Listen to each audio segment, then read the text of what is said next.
Hello and welcome to Big Dash Knows. Big Dash knows what? New York Giants football. Let's go. Now, I'm going to be very honest. This video is only for New York Giants fanatics, because only a fanatic will think of making a depth chart video in May. We are fresh out of rookie minicamp, a week removed from the draft. And I'm already thinking about who might make the 53. We didn't even get into OTAs, training camp, none of that, and then just me just thinking about in my crazy head, who's going to make this team. We don't know what's going to happen with free agency. We don't know who else is going to get picked up. We don't know what's going on with Saquon Barkley. But for this video, I'm going to assume Saquon Barkley either signs his tender or, they strike a deal. So without further ado, let's get right into what I think is going to happen in with the top 53 or the depth chart with the 53.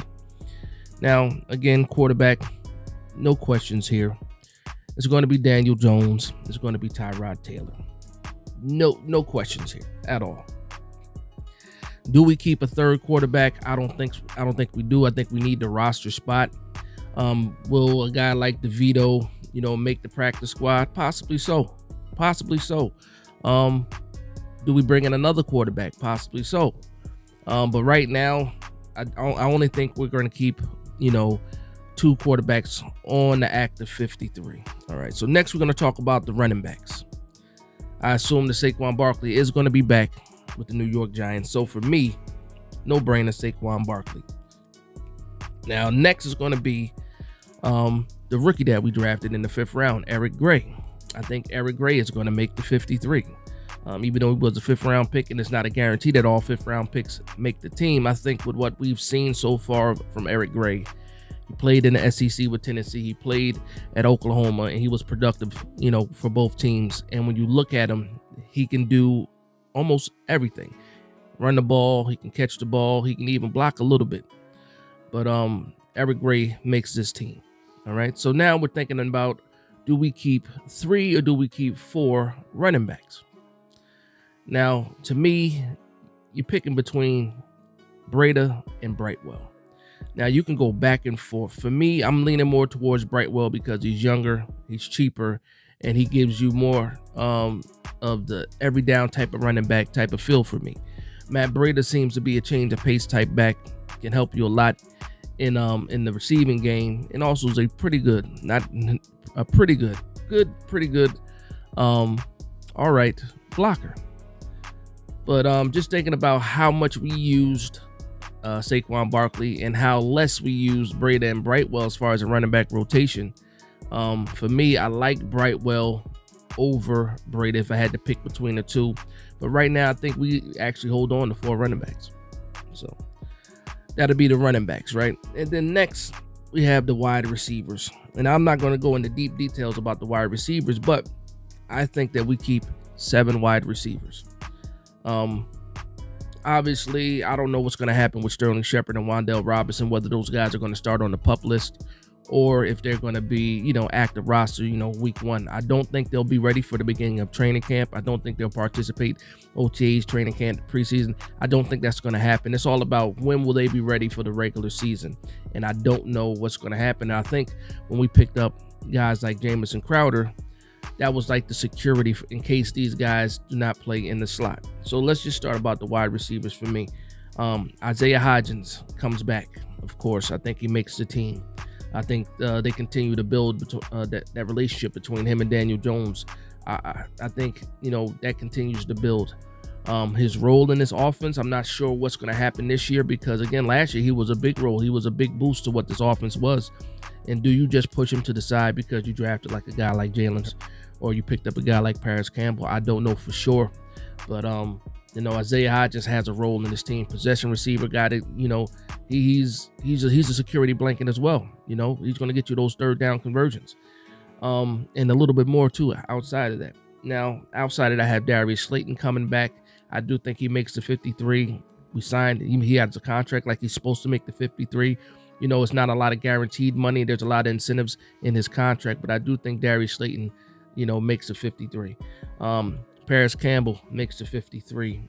Jalen Hyde, of course, the rookie, makes the 53, and he's going to be a contributor day one. So, and then outside of that, I do think that we keep Bryce Ford Wheaton. So just running down the list: Hodgins, Slayton, Campbell, Hyatt, Shepard, Robinson, possibly starting on the PUP, and then Bryce Ford Wheaton is the surprise, if you want to call it a surprise. I don't think a guy like Bryce Ford Wheaton makes it on the practice squad. I think another team comes in, scoops him up just off the skill set alone, off his measurables alone.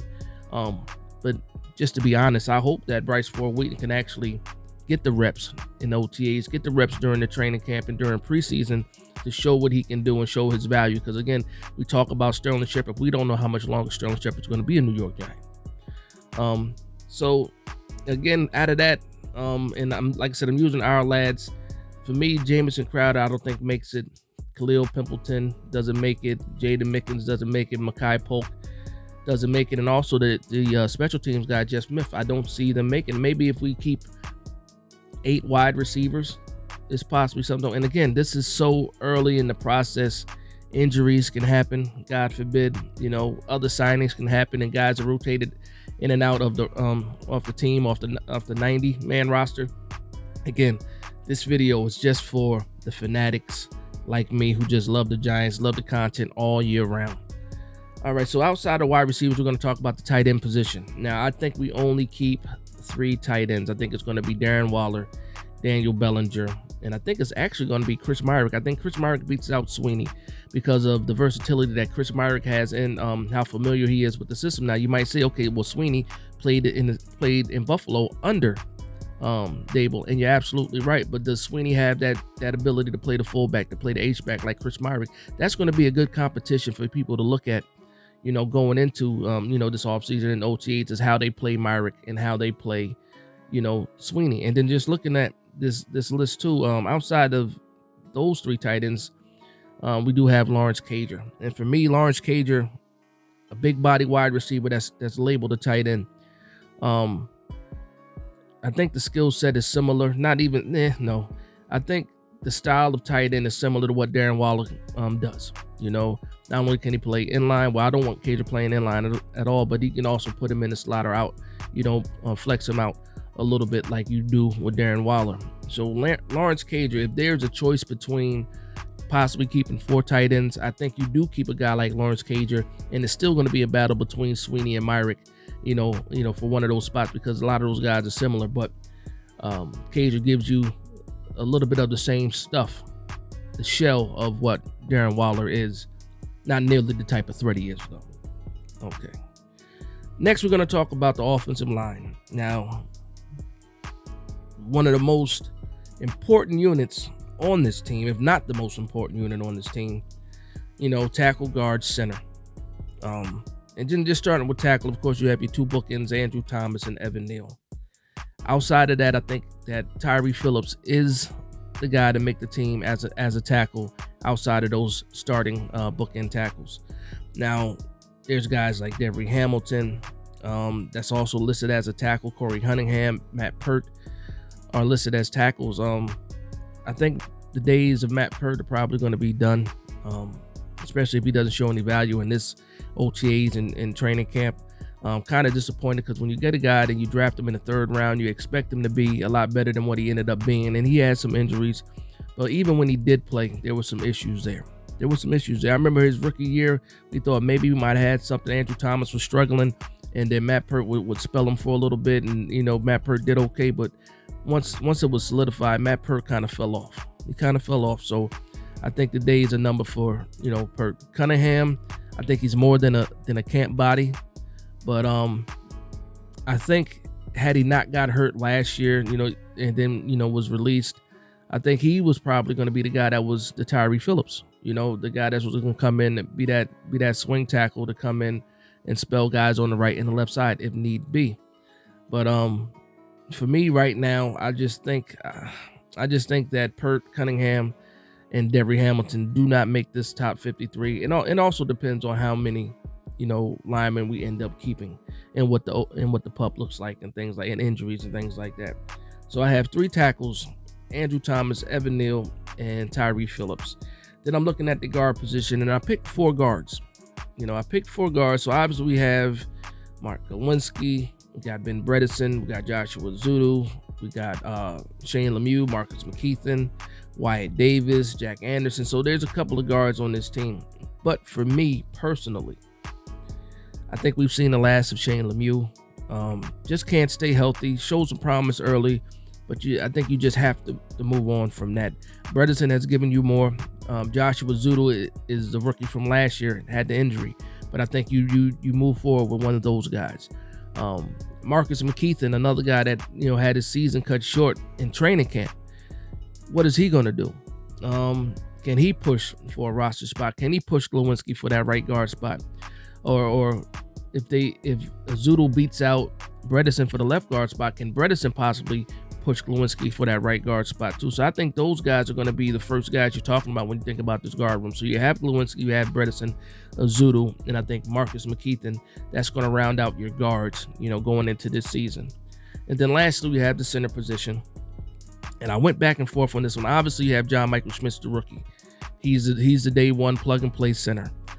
We picked up the center from Pittsburgh Steelers, J.C. Hassenauer, and can he give you some guard reps and also be a center? That's where he can show his value, because we already know that Ben Bredesen can spell, and Joe Shane made it seem like he was okay with going into the season with a competition at center and having Ben Bredesen. So for me, because Ben Bredesen is here, it makes J.C. Hassenauer a little bit expendable. But for these purposes, and again, I'm going to leave J.C. Hassenauer here. So I'm going to have 2 centers on the roster, 2 pure centers, John Michael Schmitz and J.C. Hassenauer. Now, here's the thing. Once you get to the end of this video, you're going to see that I have more than 53 players. It's going to be around 54 players. But I do explain like certain aspects of if they keep this many positions on the roster, or if this number of guys for this spot on the rosters, and I rotate around just so you guys can have a little bit of leeway of what I'm thinking, and hopefully what you guys are thinking too. All right, so that's it for the offense.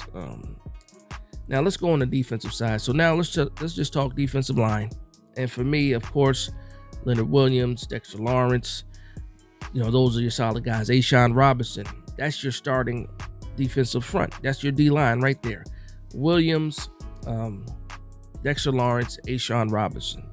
Okay, now backing those guys up, I believe Raheem, Nunez, Roches, so Big Nacho is one of those D tackles that are going to be in that rotation. And then outside of that, I think it's going to be a battle between the rookie Jordan Riley and DJ Davidson. Now DJ Davidson did show some good work early in the season before he went down, with the knee injury.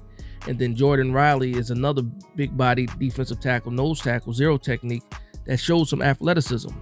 Now, 2 run stoppers, DJ Davidson and Jordan Riley.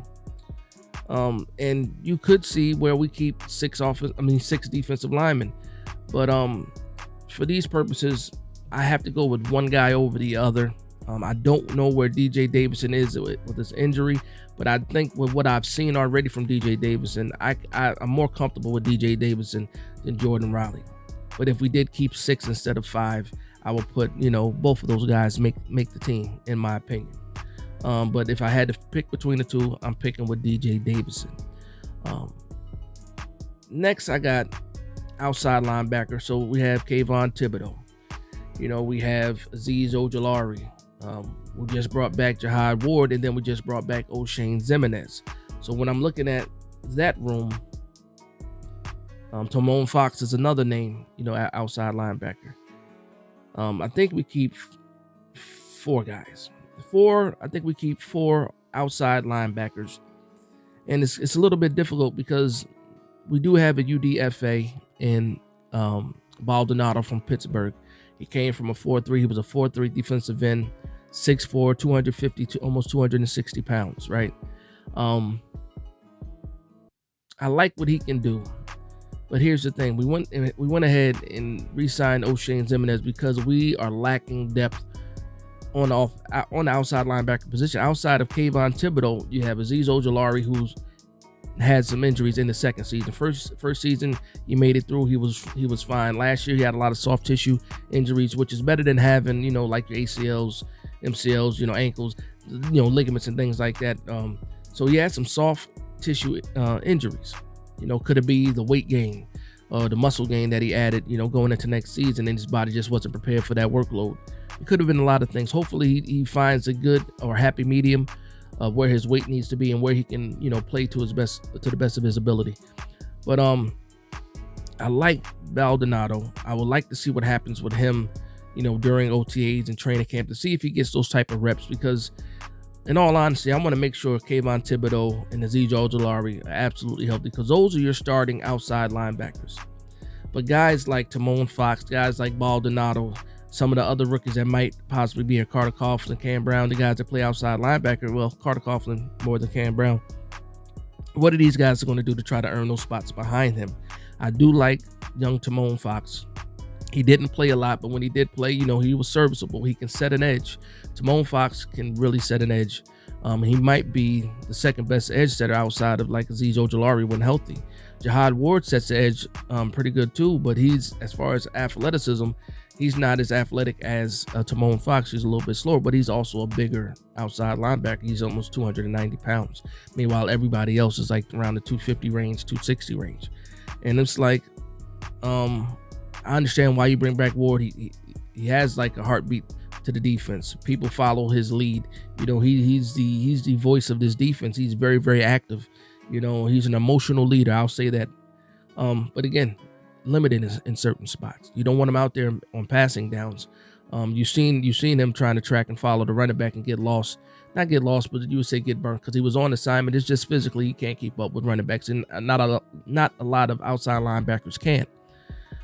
But for me, just thinking about these, I think we keep, 4 spots. And to me, I think it's going to be Kayvon Thibodeaux, Azeez Ojulari, Jihad Ward, and I actually have Timon Fox being there. I don't think that Ellison Smith is going to make the team. And again, this is just early, barring injuries and stuff like that. And I'm just going to look at some of these other names. Yeah, Ellison Smith, I don't think makes it. Baldonado, I would love if they were going to go with 5 guys off the edge. I would do Baldonado, but Baldonado has a chance of making the practice squad and actually being a keep on the practice squad, a guy that you can pull up. Oshane Ximines is a wild card for me too, because again, I have certain thoughts of Oshane Ximines. Last year I was down on him, and then when Kayvon Thibodeaux and Azeez Ojulari were hurt, Jihad Ward and Oshane Ximines played pretty well. Actually, they played really good. Didn't miss a beat. They were in those games where we won early, and before Kayvon and Azeez got back, and they did pretty good job. They did better than I thought they were going to do, and so Oshane has a real chance of making it, but it just depends on what happens. To me, it's just not enough depth that you can just write these guys off. So I'll leave that spot open again. So I say Tibbs, Ojulari, Ward, Timon Fox, and after that, I think Oshane Ximines has a chance to make the team. Baldonado, long shot chance to make the team. He will have to have a spectacular training camp and preseason for him to beat one of these other guys out.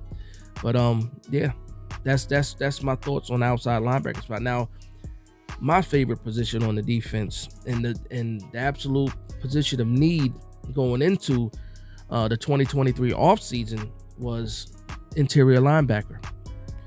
Now, we addressed a big need with signing Bobby Okereke from the Colts, and that's going to be your will linebacker in this 3-4 set. And he's solid there.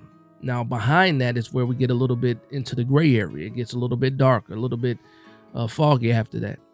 Of course, I'm a big fan of Darian Beavers. I think that Darian Beavers, if healthy, and can show that he's back to where he was, in training camp early last year, and he can build off of that, I think we have a good interior linebacker pair with Bobby Okereke and Darian Beavers. Now, there's rumors, and I don't want to talk about guys that could potentially be on the team, like a Deion Jones and stuff like that we've been talking to. Now, if we're able to get a guy like Deion Jones, and your interior linebacker is set, your Will and your Sam linebacker, your Mike linebacker, they're set. Bobby Okereke and Deion Jones, will be a great pair, especially coming from where we come from. Even not coming from where we're coming from, they would just be a great pair altogether. And I think we will push for one of the best linebacker crews in the division with just that pickup. But again, he's not on the team, so right now for me, it's Bobby Okereke, it's Darren Beavers. Then we have Micah McFadden, and then we have a UDFA kid named Troy Brown. Played this last year with Ole Miss, but before that he was